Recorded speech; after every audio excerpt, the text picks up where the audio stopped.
my dear students, my name is Sheikh Saddam and I welcome you all on my golden tutorial channel। तो आज का हमारा topic है animal. ये बहुत ही अच्छी पोएम है जो वॉल्ट व्हिटमैन ने लिखी थी। उनका जन्म 1819 में हुआ और उनकी डेथ 1892 में हुई। तो वॉल्ट व्हिटमैन के जो विचार थे वो हम सब से बहुत ज़्यादा अलग थे। आप सबको पता है कि पोएम का टॉपिक है एनिमल, तो एनिमल के बारे में बात होगी। बट यहाँ पे वॉल्ट व्हिटमैन ने जो एनिमल को किसके साथ में कंपेयर किया है, ह्यूमन बीइंग के साथ। हम सबको पता है एनिमल्स कहाँ रहते हैं, जंगलों में रहते हैं। तो जंगलों में वो रहते हैं तो कोई भी कंप्लेंट्स नहीं करते।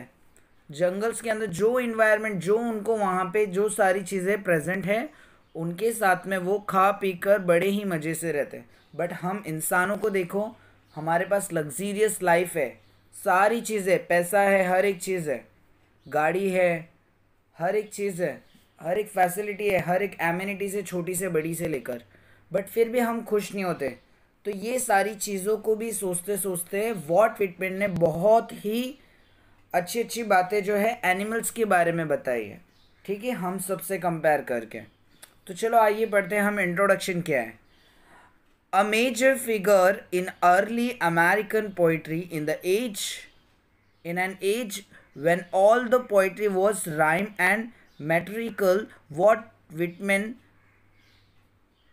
made a break with the tradition and wrote a revolutionary new kind of a poetry in a free verse। तो वॉल्ट व्हिटमैन ने जो है ये पोइट्री जो है वो बहुत ही अलग तरीके से लिखा as compare to all other poet जो 18th सेंचुरी के अंदर पोएम लिख रहे थे।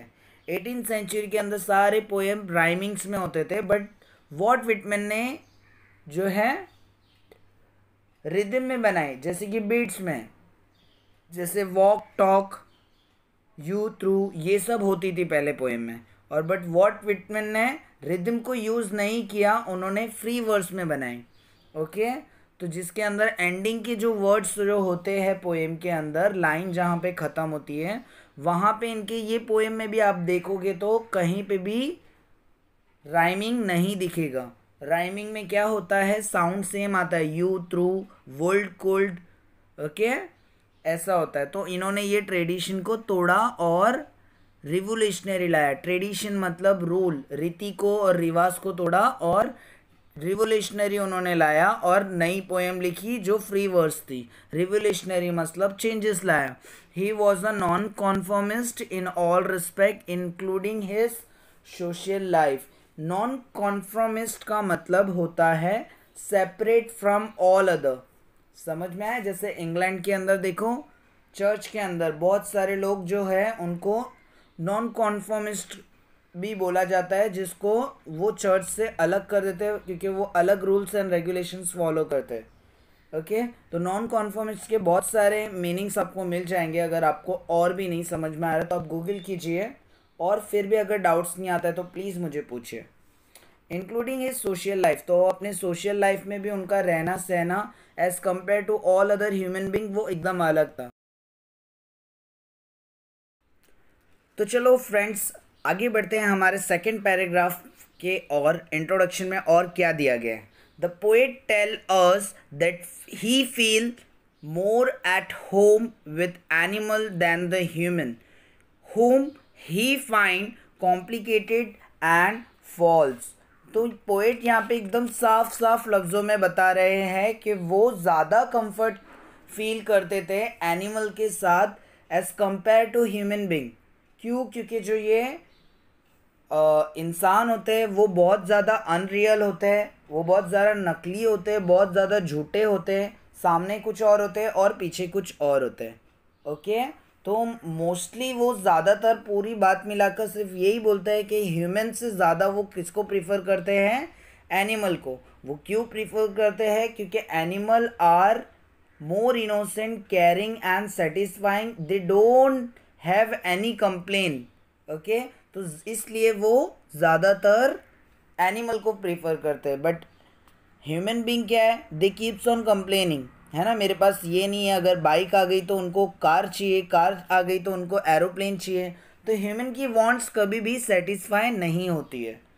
तो चलो आइए हम लोग पढ़ते हैं पोएम की सबसे पहली लाइन। कि पोएम की सबसे पहली लाइन में देखो क्या दिया है। I think I could turn and live with animal, they are so placid and self contain.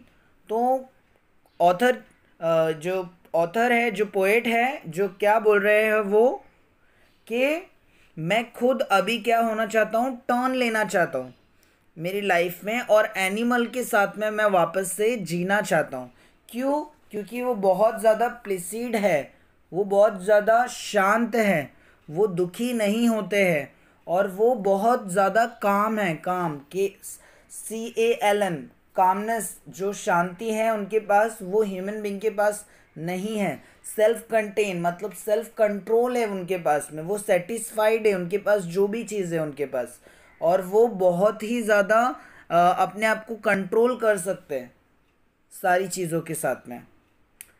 But human being नहीं करते। ह्यूमन बीइंग को जो चीज़ चाहिए उस चीज़ के लिए वो झगड़े पर उतर आते हैं। I stand and look them long and long. तो मैं एक ही जगह पर खड़े रहकर उनको ऑब्ज़र्व करना चाहता हूँ, उनकी क्वालिटीज़ को ऑब्ज़र्व करना चाहता हूँ बहुत देर तक, काफ़ी लंबे समय तक। दे do not sweet and wine about their condition. तो स्वीट एंड वाइन मतलब क्राई, ओके, जैसे कि मतलब चिंता नहीं रहे उन्हें, और वो कभी रिग्रेट नहीं करते। कोई भी कंडीशन रहे तो उनका प्यार जो है वो चेंज नहीं होता है। फॉर एग्ज़ाम्पल, आप एक डॉगी को, आज आपके पास कुछ पैसा है तो आप उनको कुछ खिला दो, बट दूसरे दिन आप जाओ, आपके पास पैसा नहीं रहेगा तो भी वो आपको प्यार करेगा। तो आसपास में कितनी भी सराउंडिंग कंडीशन के अंदर जितनी भी कंडीशन आए, जो भी आसपास के सराउंडिंग में, मगर उनका प्यार जो है वो चेंज नहीं होता है। वो कभी चिंता नहीं करते और ना ही कभी रिग्रेट करते आसपास की कंडीशन के हिसाब से। They do not lie awake in dark and weep for the scene.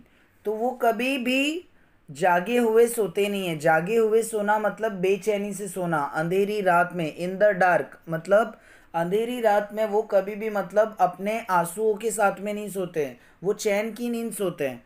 Weep for since मतलब वो पापों का घड़ा लेकर अपनी, वीप भी मतलब होता है रोना, तो मतलब रोते नहीं है। वीप मतलब जैसे पुरानी पिक्चरों में आपने देखा होगा, हीरोइन वगैरह के डैड उसे चिल्लाते हैं और वो दरवाज़ा बंद करके सिर्फ रोते रहती है, रोते रहती है, रोते रहती है। और हम में भी ऐसा कभी कभी फील होता है। हम लोग के जो, हमने किसी का दिल दुखाया तो हम लोग आधी रात में उठ के एकदम अचानक से कोसते रहते हैं और सोचते रहते हैं मैंने क्या गलत किया है, क्या गलत किया है। और अगर किसी का दिल दुखाया है तो आप उनसे जाके माफ़ी मांग लेते हो तो आपको खुशी मिलती है फिर। ओके, तो ऐसा ही कुछ है यहाँ पे कि सिंस मतलब पाप, ओके, गुनाह। They do not make me sick discussing their duty to God. तो एनिमल्स जो है कभी भी अपनी ड्यूटी टू गॉड वो कभी भी शेयर नहीं करते। ये सारी बातें करके मुझे जो है बार बार दिमाग नहीं ख़राब करते। मेक मी सिक मतलब डिस्गस्टिंग, ठीक है, डिस्गस्टिंग मी, तो वो मेरा दिमाग नहीं ख़राब करते। और अदरवाइज़ हम लोग जो है वो गॉड के बारे में हर वक्त जताते रहते। कोई भी चीज़, जैसे कुछ अच्छा काम किया है तो भी हम जताते रहेंगे कि मैंने ये किया, वो किया, घर पे सारा ये पूजा किया, पाठ किया, एंड ऑल किया, उसके बाद में भी गॉड जो है मेरे साथ में ही ऐसा क्यों कर रहा है, मुझे कुछ समझ में नहीं आ रहा। तो ये सारी चीज़, okay. Not one dissatisfied, not one demented with the mania of owning things. Okay, तो यहाँ पे जो एनिमल है वो कहीं पे भी डिससेटिस्फाइड नहीं है, वो कहीं पे भी पागलपन का ये नहीं है उसको, कि मतलब वो थिंग्स को ओन करने के लिए किसी भी हद तक के उतर है, कोई भी नॉटीनेस और कोई भी क्रेजीनेस पे उतर है। ओके, तो यहाँ पे एनिमल्स के बारे में ये सारी बातें बताई गई है। और ये जितनी भी सारी बातें बताई गई है वो सिर्फ और सिर्फ एनिमल के बारे में बता रहे हैं, जो मैं कंपेयर करके आपको एग्जाम्पल दे रहा हूँ ह्यूमन बीइंग का, वो सिर्फ आपको समझने के लिए है। ओके, तो यहाँ तक कि सिर्फ हम लोग ने इतना सीखा कि जो ह्यूमन बीइंग है वो, उनको बहुत सारी कंप्लेन रहती है, even they have a luxurious life then too, but जो एनिमल्स है वो जंगल में जी रहे हैं, फिर भी वो सेल्फ कंटेन है, प्लेसिड है, वो कभी रोते नहीं हैं और वो कभी रात को भी अपने सर पर बोझ लेके नहीं सोते, वो आराम की नींद सोते हैं। हमारी तरह ऐसे नहीं कि कोई बोझ लेके रात भर रोना और हमारे पापों का घड़ा जो है उसके बारे में सोच सोच के हमें नींद नहीं आती। तो वो ऐसे नहीं है, वो कभी डिससेटिस्फाई नहीं होते और कभी भी डिमेंटेड नहीं होते, कभी भी मैड नहीं होते कोई चीज़ को पूरा करने के लिए। ओके, तो आज अभी हम पढ़ेंगे सेकंड पैराग्राफ।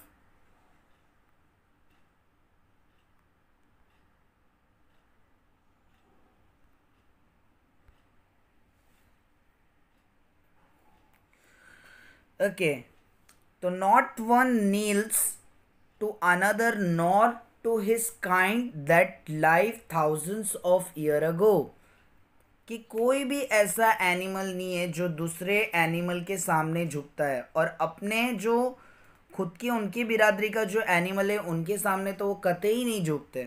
ओके, तो ऐसा इस लाइन में बताया गया है कि वो अपने एंसेस्टर के सामने कभी भी माथा नहीं टेकते हैं, कभी भी झुकते नहीं हैं। बट हम जो है, हमारे जो पूर्वज जो है उनकी बड़ी बड़ी फ़ोटो लगा के उनके ऊपर हार चढ़ा के उनकी पूजा वगैरह भी करते हैं, है ना। जैसे कि कोई संत, जैसे कि भी कोई भी बाबा, मैं नाम नहीं लूँगा, बट जैसे कि कोई बाबा। और मुस्लिम्स में भी ऐसा होता है कि मतलब कोई चीज़ को लेकर उनको मानकर उन्हीं के रिलेटेड मतलब उनके ही गुण गाते हैं। फॉर एग्ज़ाम्पल कोई भी मतलब बाबा वगैरह को पकड़ के उन्हीं के पीछे भाग जाता है, सारी चीज़ें नहीं, कुछ अल्लाह ताला ने की होगी, गॉड ने की होगी वो सारी चीज़ें, बट उनको क्या लगता है बाबा ने किया, और बाबा के पीछे ही वो मतलब बिज़ी हो जाते हैं। हाँ, हमारे बाबा ही सारी चीज़ें कर रहे हैं। तो ये सारी चीज़ें जो है इंसान के अंदर होती है बट एनिमल्स में नहीं होती है। ओके, तो अभी हम आगे बढ़ते हैं। नॉट वन रिस्पेक्टेबल और unhappy over the whole earth, तो कोई सा भी एनिमल ऐसा नहीं है कि जो अनहैप्पी है, और no one respectable, but human being को रिस्पेक्ट भी मिलती है बट फिर भी वो अनहैप्पी होता है। क्यों? क्योंकि उसके अंदर जो डिज़ायर्स है एज़ कंपेयर टू एनिमल बहुत ज़्यादा डिज़ायर्स होते हैं। ओके, तो जैसे कि अभी उसके पास में डिज़ायर्स के लिए केक है तो उसको पिज़्ज़ा चाहिए, पिज़्ज़ा है तो बर्गर चाहिए, बर्गर है तो पेस्ट्रीज चाहिए, तो उसकी desires keeps on changing. But animals की डिज़ायर्स क्या होती है? सिर्फ उसको 3 वक्त का खाना मिले। ओके, और उसके सिवा उसके दिमाग में और कुछ नहीं घूमता है। ओके, तो कोई भी एनिमल है जो वो अनहैप्पी नहीं रहते हैं, चाहे दुनिया भर में कुछ भी हो जाए। कोई सी भी करंट सिचुएशन ले लो अगर हमारी, तो लॉकडाउन की, तो लॉकडाउन में हमें इतनी सारी चीज़ होने के बाद में हम लोग बेसिक जो नेसेसिटी है उसके साथ में हम लोग जी सकते हैं, बट फिर भी हम लोग मास्क वगैरह पहन के पिज़्ज़ा लेने या फिर केक लेने के लिए जाते हैं। ओके, तो ये सब कंडीशन है, ये सब डिज़ायर्स है जो ह्यूमन बींग के अंदर होती है, बट एनिमल्स के अंदर ऐसा नहीं होता है। उनको जो दे दो, अगर सूखी रोटी दे दोगे तो भी वो खा लेगा, और अगर उसको राइस एंड चिकन दे दोगे तो भी वो डॉगी खा लेगा। ओके, बट ह्यूमन बींग उसको जो चीज़ के अंदर उसका प्लेजर्स है वो चीज़ को अपनाने के लिए वो कोई भी हरकतों पे उतर आता है। ओके, अपनी जान को खतरे में डाल के वो बाहर जाएंगे। कोरोना वायरस चल रहा है उसके बाद में भी हम लोग बाहर जाएंगे, जाके पिज़्ज़ा बर्गर ये सब खाएंगे। ओके, तो ये सब एग्जाम्पल्स है, आप लोग को एग्जाम में नहीं लिखना है, अदरवाइज आपको मार्क्स नहीं मिलेंगे। ये सिर्फ मैं आप लोग को इसलिए बोल रहा हूँ ताकि आपको कॉन्सेप्ट क्लियर हो। Okay, so they show their relation to me and I accept them. They bring me a token of myself. They evince them plainly in the possession. Okay, तो यहाँ पे evince का मतलब क्या होता है? शो ऑफ करना। पोजीशन का मतलब property which you have. Tokens, सबसे इंपॉर्टेंट पॉइंट, टोकन्स का मतलब होता है क्वालिटी। तो यहाँ पे पोएट बोल रहे हैं कि जो एनिमल्स है वो मेरे पास क्या लेके आए हैं? Relation, related to the tokens whatever they have. Quality उन्होंने लेके आई है जो इंसान के पास इस वक्त नहीं रही। ठीक है, और वो इस चीज़ का शो ऑफ भी नहीं कर रहे। ओके, और उनके पास ये जो पोजीशन है, ये जो प्रॉपर्टी है वो मेरे पास लेके आए हैं और मैं उसको क्या कर रहा हूँ? एक्सेप्ट कर रहा हूँ। और ये सारी जो है जितनी भी क्वालिटीज़ है वो पहले इंसान के पास हुआ करती थी, बट आज की तारीख में इंसान के पास में ये सारी चीज़ें नहीं हैं। और ये सारी रिलेशन कौन बता रहा है? एनिमल्स बता रहे हैं, है ना। तो एनिमल हमें क्या दर्शा रहे हैं? क्वालिटीज़ जो हम इंसान में कभी हुआ करती थी। आप लोग ने आपके दादाजी को या फिर दादाजी के बारे में आपने सुना होगा कि वो कितने काइंड पर्सन थे। क्यों उस वक्त में ऐसा होता था कि मतलब आसपास में कोई खाना खाया है कि नहीं खाया है पहले वो पूछते थे, फिर उसके बाद में अपने घर का चूल्हा जलाते थे। और इनफैक्ट उस वक्त कुछ ऐसा होता था कि अपने घर के बाहर वो एक तपेली में खाना भी रख देते और पानी का मटका भी रख देते थे, ताकि कोई भी मुसाफिर आए खाना खाए और उनको दुआ देते जाए। बट आज की तारीख में तो सब जन अपना ही घर जो है और अपना ही पेट भरने के लिए सिर्फ भाग रहे हैं। ओके, तो यहाँ पे जो हमारी क्वालिटीज़ है वो चली गई है। और वो किस में चले गई है? एनिमल्स में चली गई है। ऐसा कौन बोल रहा है? Walt Whitman. Okay, I wonder where they get those token, did I pass that way huge time ago and negligently drop them. तो इस पोएम में अभी ये आखिरी लाइन क्या बोला है कि मैं एकदम शॉक हूँ कि ये जो क्वालिटीज़ है क्या फिर मैंने ही इन्हें पास नहीं कर दी? हमने ही इनको ये क्वालिटीज़ नहीं दे दी जब हम लोग बहुत वक्त पहले यहाँ से गुज़र चुके थे? क्या हम लोग ने केयरलेसली करके उस चीज़ को इस चीज़ को ड्रॉप करके उनको दे तो नहीं दिया? नेग्लिजेंटली मतलब होता है केयरलेसली। ओके, बेपरवाही करके, लापरवाही करके हमने जो हमारी क्वालिटी है एनिमल्स के पास से गुजरते गुजरते कुछ समय पहले हमने उसको ड्रॉप कर दी, उसको मोरल वैल्यू हमने नहीं दी। इसलिए जो है ये हमारी क्वालिटी किन में आ गई है? एनिमल्स में आ गई है। ओके, तो इतना समझ में आया आपको? अगर प्लीज़ समझ में आया है तो चैनल को सब्सक्राइब कीजिए, लाइक कीजिए और बेल आइकन को क्लिक कीजिए ताकि आपको सारी नोटिफिकेशन मिलते जाए मेरे जितने भी वीडियोस आएंगे। और मैंने सारे वीडियोस अभी तक के अपलोड किए, तो प्लीज़ आप उसे देखिए और आपके फ्रेंड्स को टेक्स्ट कीजिए और उनको भी बोले ज्वाइन करने के लिए। Okay, thank you so much.